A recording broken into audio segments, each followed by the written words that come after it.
Guys, welcome to the Runaways panel. My name's Nikki, and we're here today with Lyrica Okano, Clarissa Thibeaux, Giny Gardner, and Ariela Barer. Thanks, guys, for joining us. I really appreciate it. How's everyone doing? Excellent. Great. As good as it can be, yeah. Everyone's staying safe, washing their hands, social distancing, wearing masks.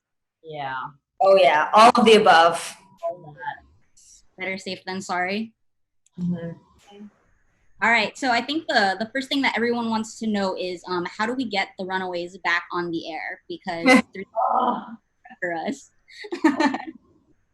Solve COVID. No. Solve COVID. Perfect. Man, I don't know. How long has it been since we shot the last season? I can't even my brain. We wrapped in August, October of last year. It's been like a year since we-ish. Where did the time go? Oh my god, I've been indoors for so long. Forgotten how to communicate with like real life people because we've been inside for so long. I know, it's like socializing again is some weird adjustment. It doesn't feel normal. I have social anxiety around my parents at this point. I saw my parents and I can't interact with people anymore. I had a friend who got a test and it came back negative for COVID. So I saw her and I hugged her and I was like, this is so weird. Yeah. Right? I mean, it's like the new norm. So I think even if the Runaways was back, like everything for production wise is paused anyways. It's pretty wild. I wonder how, I mean, it's got to be such a different experience. I mean, like all the times, like, you know, hours spent on setting up the cameras and then the makeup and hair, like everything would be so different. Crafty won't be a free-for-all anymore. I'm pretty bummed about that. Crap. I think like most public places or most places that deal with like refreshment areas have to like I've gone to places that don't even give you refills anymore because of they're scared of like the transfer of the virus. Yeah. Yeah. All right. So we didn't get a chance to do this back in May, but I had like a list of questions that I wanted to talk to you guys about in regards to your final season. And it's kind of weird talking about it now, knowing that we're not going to be getting like a season 4 and any of that stuff. But I guess the first one would be, you know, your guys' show on Hulu provided so much, you know, representation, like a diverse cast, such strong women that were portrayed. Like, how was it working with each other and the parents too? I mean, they come from such a diverse background of shows. How was it? Like, did you guys get anything from working with them? Don't all answer at once. We can't we shouldn't overlap each other. I can only see like 2 people at once, so I'm like, I don't know what the other people are doing right now if they want to talk. It's tough. Who wants to start? I'll start. Okay. Because I love you guys and I want to talk about how much I love you guys. No, but seriously, like these are some of the best relationships that I've formed. Like I know I'm going to know you guys forever, and we got to work together for I don't even know what our hours every week was. How old are we right now? How old have we gotten since we started? Oh, I'm 30.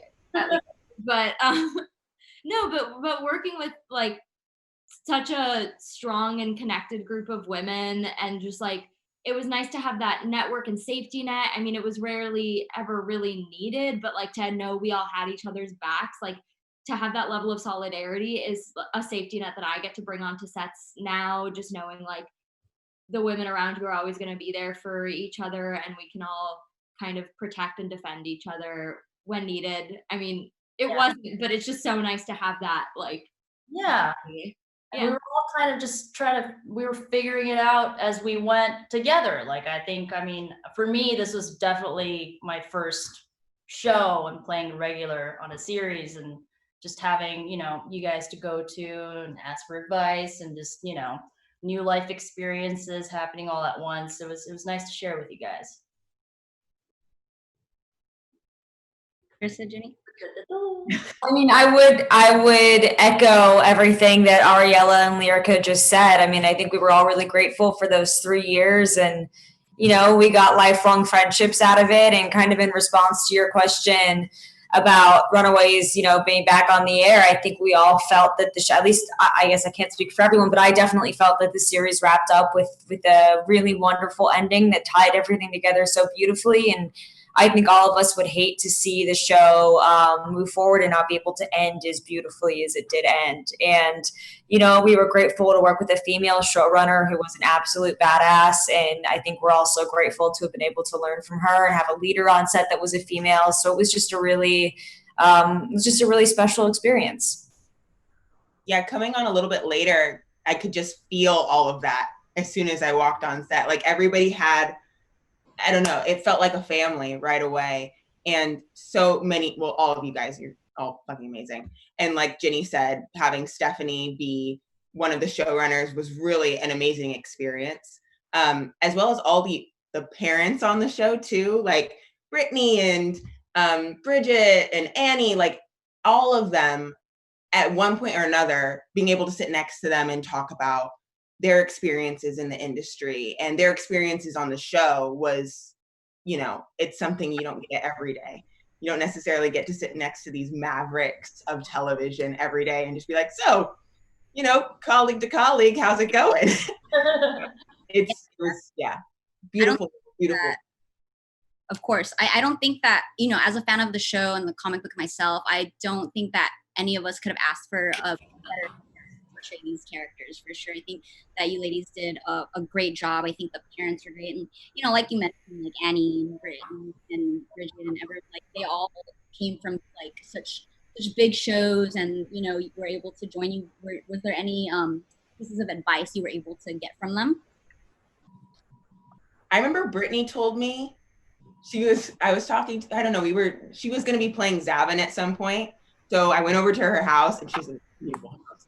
And we were just going over lines together. And one thing she told me is she was like, take everything. Like, just take everything. As soon as you get a role, take it. Just take it. So I was like, okay, that's good to know. She's like, yeah, like, just accept everything. And I was like, okay. There's power in saying no, but it was kind of nice to hear her say, like, just go for it. Yeah.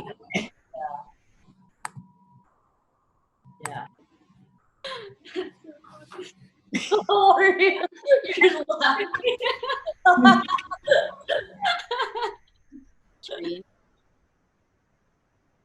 Speaker view or gallery view, you guys have it on that? It's kind of, I hate technology, I'm sorry. Okay, so let's get into some of the episodes that you guys shot. How was it working with the Cloak and Dagger cast for that crossover episode? That was a good time. Yeah, it was awesome. I mean, yeah, Olivia was amazing to work with. I mean, they both were, but we just had, I mean, to me, that was one of my favorite episodes that we got to film. It was just, we've been working together, the 6 of us, for so long now. To have 2 new people come to set and have that new energy was just really fun. Like, we just hit it off with those guys right away. That was the best week for the group chat. Or those like 2 weeks, our texts were very fun. Yeah, it was a good time. Yeah. Lyrica, how was it when with the evil Nico episode? How was that with the whole? Oh man, I felt really bad for Giny. It was hard. I don't know how you kept a straight face, Giny. You did it. I mean, we figured it out. You got there. Yeah, it was like about how many hours? I think it was how many hours of prosthetics? It had to be like 4 or 5. Oh yeah, that was you were in there forever with the prosthetics for that episode. That was crazy. And it was a night shoot, and then it took like 2 hours to take it off. Ugh. But I had fun with it. I've always wanted to try prosthetics, and like I wanted to look completely not like myself and see how that felt. And I remember the costume test or the prosthetics test for that. Ariela came into the Mako trailer. She had fun with that. I also remember the night you were shooting it was the night of like the really big earthquake that we had, and I can't remember how was that? Like, try to figure out the physicalities of like that Nico, and then apparently the trailers were shaking, and I had no idea. I texted you being like, "Are you okay?" And you're like, "I thought I was just in character." Yeah. Yeah. So, I remember Ariela saying something about stunts. How was it finally being able to showcase, playing around with a butterfly and showing everything that you learned from stunting? Sorry, your sound cut out, and you said Ariela said blank, and I don't know what I said. Okay, sorry. Sorry for you too if that cut out. But I remember you saying you wanted to showcase more of your stunt training. So how was it finally getting to play around with the butterfly and show all that off during that one fight scene? That was really fun. I lied a little bit to our showrunners because I never got to be in action scenes. So I was like, I can do butterfly knife stuff. And what I meant by that was when I was 16, I learned 2 tricks on a butterfly knife. And they were like, cool, we'll write a whole fight scene for you. So I had to like on set constantly be practicing. I now have they gave me the knife to keep. The prop. Like they had to put those like oh yeah, they gave me one to practice on that was like a regular knife, but then when we did it, they added those effects to it, but it was practical effects. So it was these like pointy spikes at the end of the knife, and I had a trick where I just spin it on my finger, and there's normally a flat side of the blade that you do that on, but this was just like this pointiest, so I had this like cut around my finger the whole time we were shooting it because it was just like scratch. But it was so worth it. I love that scene. And they let me do like a lot of my own stunts, and I got to work really closely with the stunt team, so it was like the most fun episode for me, I think, of all time. Right there. Clarissa, how was it transitioning from season 2 to 3 and having, that small, like a 1 or 2 episode arc to being like basically a series regular and, having your own story arc with the baby and then having to leave again? Yeah, roller coaster, like crazy. But yeah, I mean, it's one of I think there's been a lot of fans who have made all this. There's been all this fan art of Zavin and Elle in like this cosmic universe having these adventures, and I'm like, oh, that like a sitcom with a laugh track. It'd be so fun. But yeah, no, having that transition from guest star to series regular and then it kind of like going full circle was like a roller coaster, like exactly like that.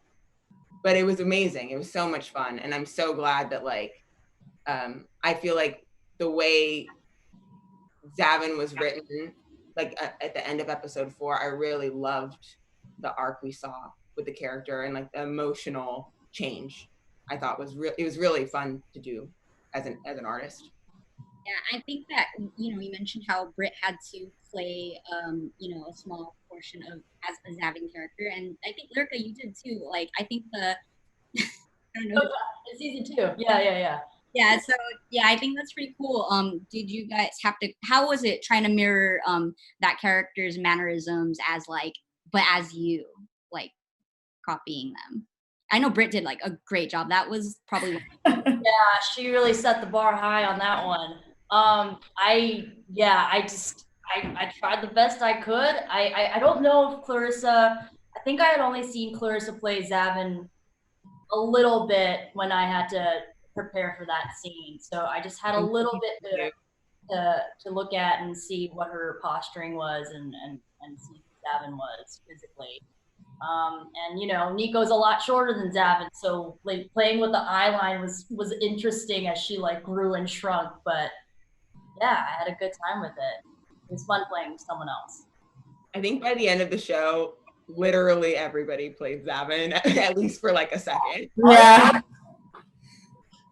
So Giny, your character, I would say, was the most wanted one by everyone. I mean, season 1 you had Chase pining after you, then season 2 Nico, and then season 3 there was Zavin and Nico and Julie.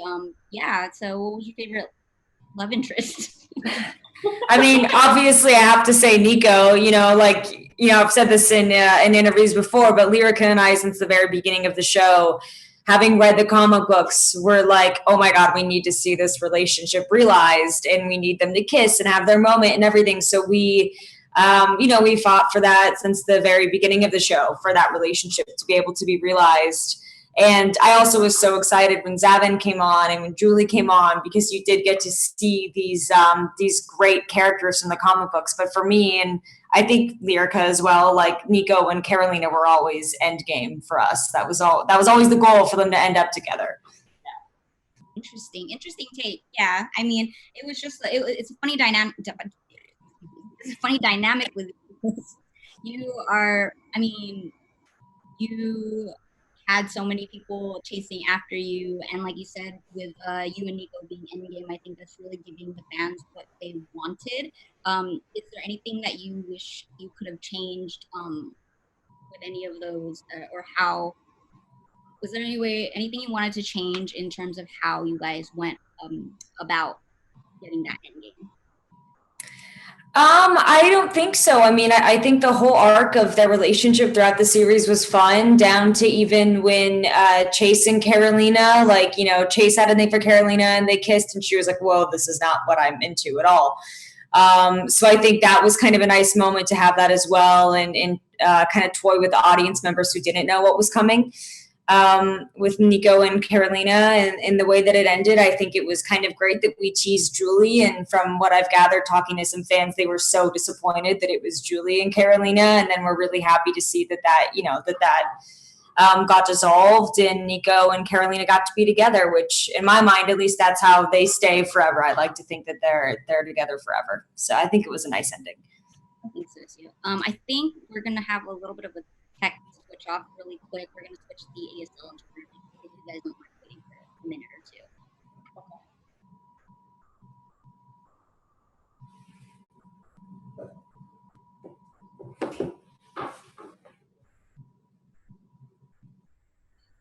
There you go.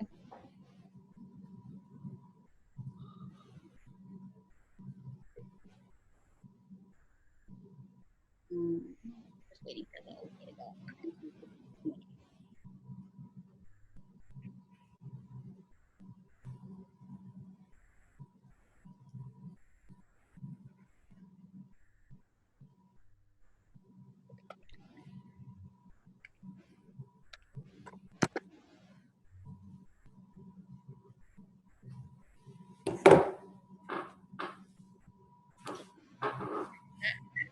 All right, so did you guys have any favorite scenes to shoot for season 3?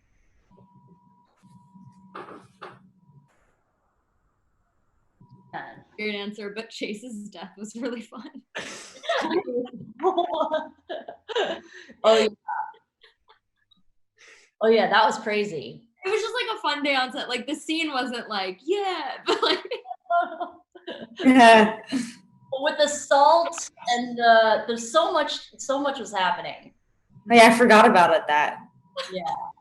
Yeah, all the stuff with Elizabeth Hurley was a lot of fun. She was really great to have on set. And I don't know, I loved the finale as well. Like, we do that amazing technology where we're watching the monitors and seeing 2 versions of ourselves on the monitors at the same time. So that was really cool to play around with as well and just see how that worked. Yeah, that was really fun. We got to do some cool things last season, like the tennis balls, and you're talking to yourself and hearing your voice on playback. You're supposed to like react off of that while talking to yourself, and but that was a cool challenge.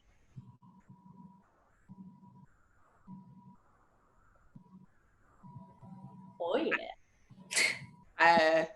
I was just gonna say there was a scene where I was running, and I think Larry Tang was directing that one, and no one knew that I was like a track star in high school, so I know how to properly run. Yeah.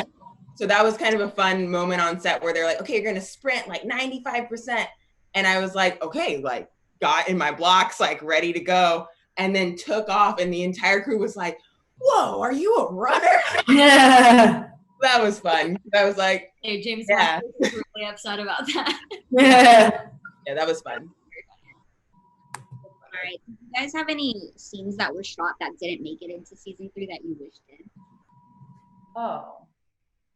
Did we have I did. Yeah. Elaborate on that for us. I think most of my season 2 scenes got cut actually, but then season 3, I think there were like a couple here and there. I don't remember them though. I remember the season 2 ones really clearly, but not the season 3 ones. any? Yeah, I'm not sure. I don't know. The show worked the way it worked for a reason. Maybe they had to cut all those scenes. Definitely. So with the series being done, there's we don't get to ask typically like what can we expect from season 4. So I guess theoretically, if there was a season 4, what kind of storylines would you want to see for your characters? Oh yeah. Well, there was that like bit about future Alex telling present Alex to like kill Nico, and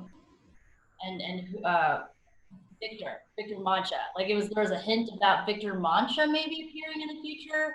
We never got to that point, but guessing Victor Mancha would have joined us in season 4 if they were to be one, which would have been interesting to see how that storyline would have taken place. Yeah. Yeah, I would like to have seen that as well. And then, where we left it after the finale, where Nico's powers were clearly really evolving, especially when we got a peek of what she was doing in the future. So I do think it would have been fun, especially just because Nico's powers evolved so much over the course of the show, just to see where that would, how that would continue to grow as well. I'd be interested to see what kind of powers she got later down the line. Yeah, because I guess technically Dark Nico is no longer, so I guess Nico's kind of just back to being like Nico with her staff, right? I guess. Yeah. I haven't thought about this in so long. It's like so weird revisiting it and trying to be like, oh yeah, that did happen. Oh yeah. I wonder. Who knows? Maybe you would have taught me how to fly. Ariela clears it. I would have just popped in for like an episode, helped beat up some bad guys, and then. But like the baby's too low. Yeah, I would have taught Elle how to like fly, do everything that Carolina does, and then just we'd come in as backup, and then we'd be like, "Peace, we're going back to our planet." I think I was just gonna go to college. You're supposed to go to college. She was like, "Cool, I'm gonna change politics now." Yeah. And she'd be doing some great work right now, I'm sure. Some great acting work, definitely. Before we get into that side, let's just a bit more on the show. So, all right, I don't know if you're gonna offend them, but who are your favorite parents in the show? I'm very partial to the Dinorus and the Yorks. I gotta stick with the Yorks. I mean, family. Yeah, I mean, Minoras are cool, but I always the Yorks. Yeah, yeah, Yorks. I mean, I hate to cheat on my own parents, but I do got to say the Yorks. And, I was obsessed with Julian McMahon, who played my alien dad when he popped in. And I mean, I also did kind of have a crush on Julian McMahon, so there's that. But I was obsessed with him. He was my favorite person to work with. I loved him. Yeah.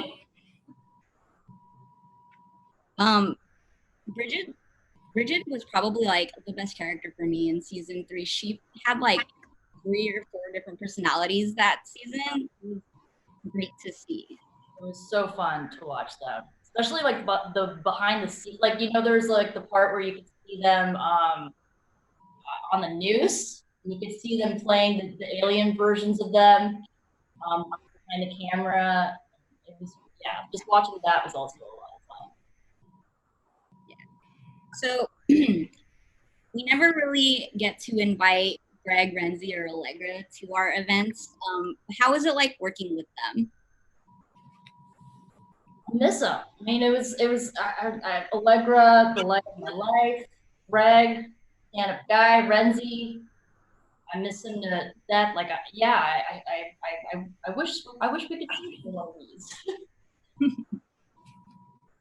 Yeah, they're great. Greg is a true professional in my opinion. And, you know, Renzi's like my favorite little boy in the whole wide world. I love Renzi with all my heart. He's just like the sweetest little mush ever.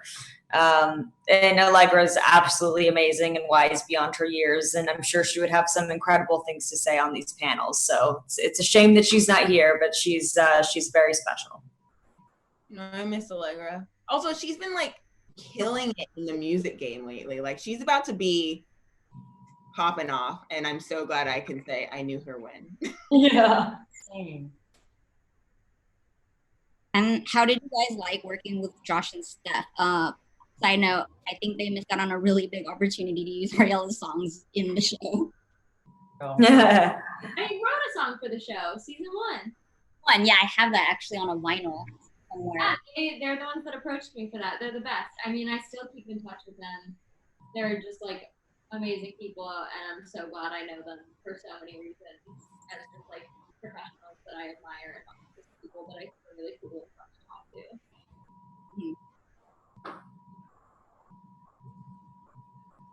Same.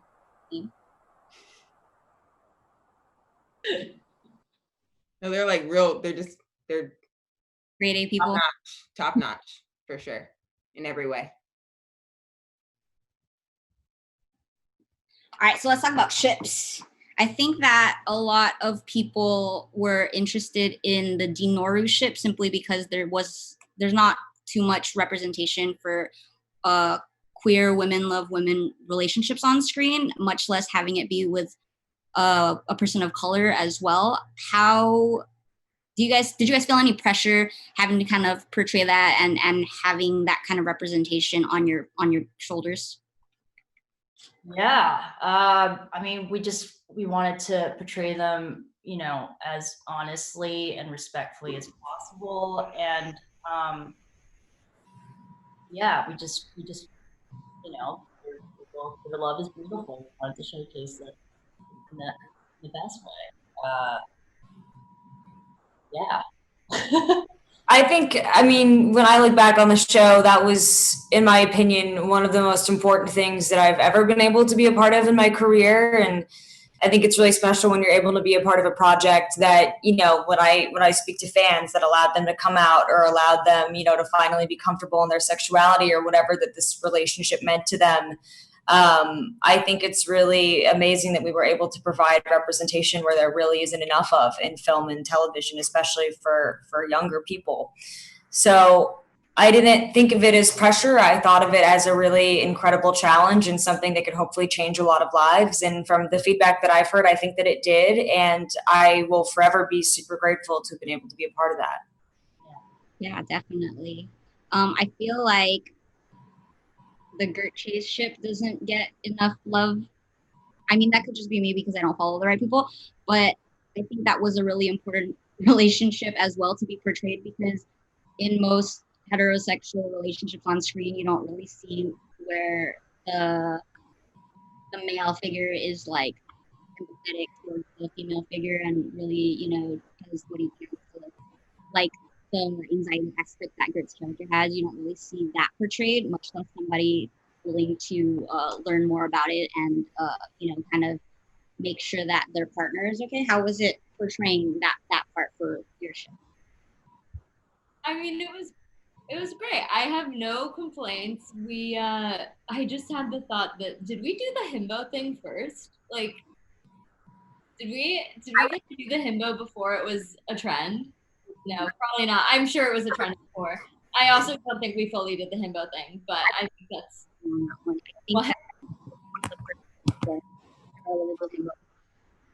Sorry, I can't hear you. I don't know what's happening. I think it's probably my computer. I've been having technical problems all day. No worries. I think that you guys were definitely the first lovable himbo characterships. Yeah. 100%. He's also a genius, so I'm not sure. I think I also probably don't know enough about what a himbo actually is, but it was just a really fun thing to play with. It just like, it was also, I think it gave me unrealistic expectations. It was just like, it was so, but that's how it should be. If someone who is so there and willing to learn for you, and I mean, it was kind of like almost playing out wish fulfillment. Like, it was a great time. Definitely. I mean, you had that one arc with Elliot Fisher, and it didn't show Greg's character being like this super toxic, jealous boyfriend, and I think that that's really important to kind of show to young women that you don't need somebody that's like going to control you. And when they have that conversation where he's just like, "All right, wait, am I making that up?" They have a conversation where he's like, "I support you," right? Something like that. Yeah. I should have done a rewatch before this panel. I should have rewatched the show before. Yeah, shout out to Elliot Fletcher, who's the best. The best, definitely. He needs to come to our convention next year as well.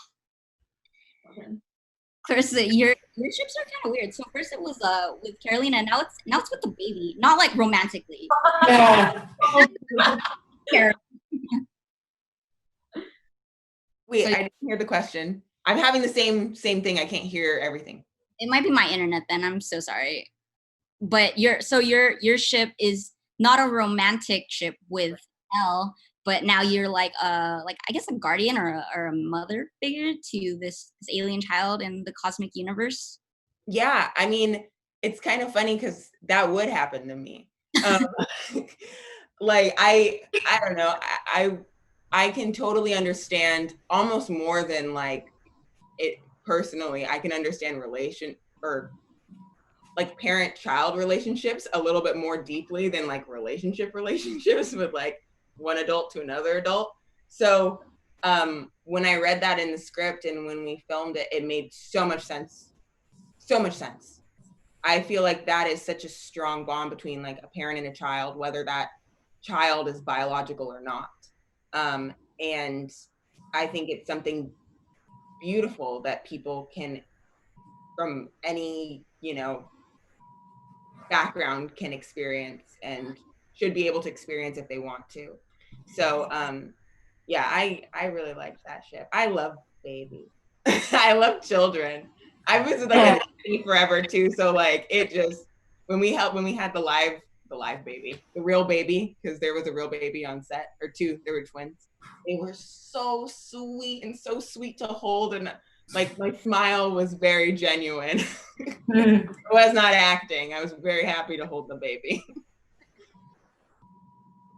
All right, last question before we head into audience questions. But what do you wish that they had put more into the show? I mean, in any regards, in any of the seasons. I think like I would have liked to see more, like, I mean, Nico has many interactions with like Alex and Carolina, but I don't think we've seen a lot of her and Brooke or her with Allegra and Case, and yeah. So I think it would have been nice to play around with those relationships a bit more. Yeah, I was also gonna say like the unexplored friendships, like Alex and Gert. I feel like is something Did I you talk? What? Did you talk? One scene. I think the reason because we had that one scene in season 1 that Renzi and I could not get through because we were making each other laugh so much, and like I had never experienced that with anyone else, and I think they were like, no more Alex. Renzi's the worst with that. Like, I don't know how we made it through any group scene. Love it. Yeah. Oh.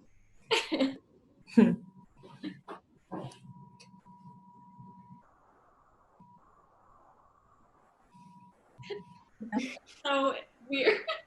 The internet part of it all. I know. This is Zoom.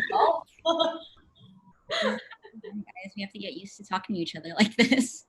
Yeah. Conventions and everything. All right, I got an audience question from Twitter user ThatNerdBradley. He would like to know, are there any hidden secrets from the show that no one has noticed yet, or any BTS secrets that you guys have? What was the second part of that? Sorry. No problem. So are there any hidden secrets from the show that no one has noticed yet, or any BTS secrets that you guys have?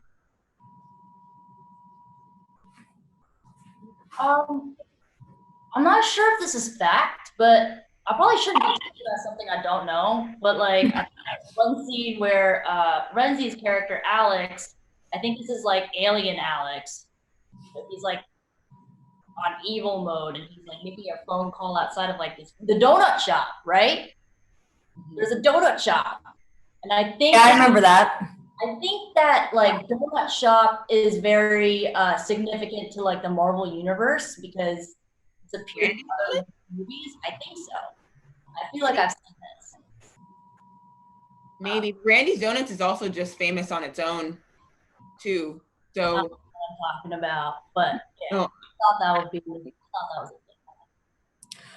Well, I do think there was something in the first season, to bring it way back, when we had that, what was it called, like Timely Cafe or something, where we'd all get coffee. There was some, I don't know, there was something important about the name of that coffee shop. I don't know if any of you guys remember, but I feel like that had some relevance to the Marvel Universe too, what they named that coffee shop. Yeah, and also with Atlas Academy. Wow, we are the worst. I mean, Yeah, we suck. No, this is like something else, but we're pretty sure it's pretty significant to the Marvel universe. We used to know. Okay, and it's been a year. It has been a year. Because I remember I was talking about it. I think Timely was like one of the first name for Marvel. Like it was originally Timely or like Atlas or something. Yeah, it was like something like that. Yeah, something like that.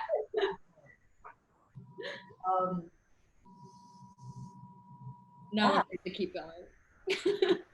BTS facts. I mean, was it the last episode where all the time jumps happened?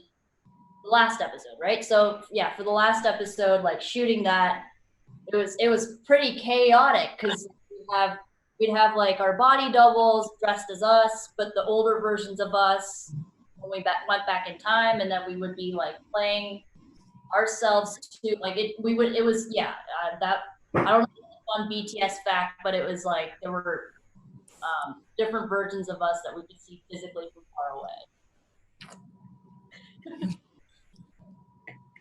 Okay, third user at WTS Mariah wants to know what was the hardest scene to shoot and who broke character the most shooting it?